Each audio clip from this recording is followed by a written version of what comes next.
Hello and welcome to Module 3. During Module 3 you will be studying affective disorders. You'll also be looking at suicide and dementia and other cognitive disorders. Please make sure to keep up with your reading. We won't be going through all of the reading during these modules, so a lot of the reading you'll be doing on your own. Also make sure to please go through all the PowerPoint presentations that I post on the modules. The material that's on the PowerPoint presentations is different than the material that's in your readings, and part of that is that I won't be going through the lectures on the PowerPoint presentations, but I wanted to be able to offer you something different that's in your book. As I mentioned during our weekend together, that the Gabbard book has a heavy psychoanalytic, psychodynamic presentation that I really appreciate and would love you to read, but I also want to offer you some other dimensions and other explanations to the other disorders. During this segment, during Module 3, I've also presented you with a video on suicide.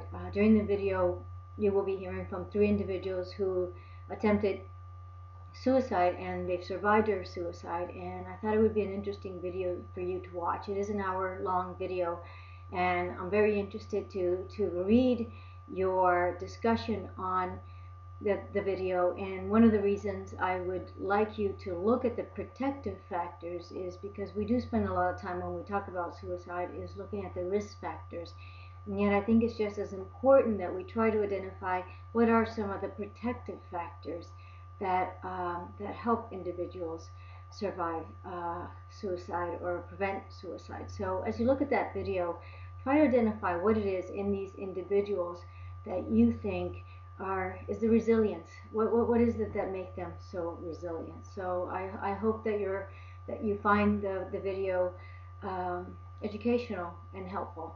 So also when you look at the PowerPoint presentation, I would love for you to focus on especially what are some of the causes of depression. I know that the book is heavily psychoanalytic and psychodynamic, but I specifically want you to look at the PowerPoint presentation and look at all the possible causes of depression and affective disorders.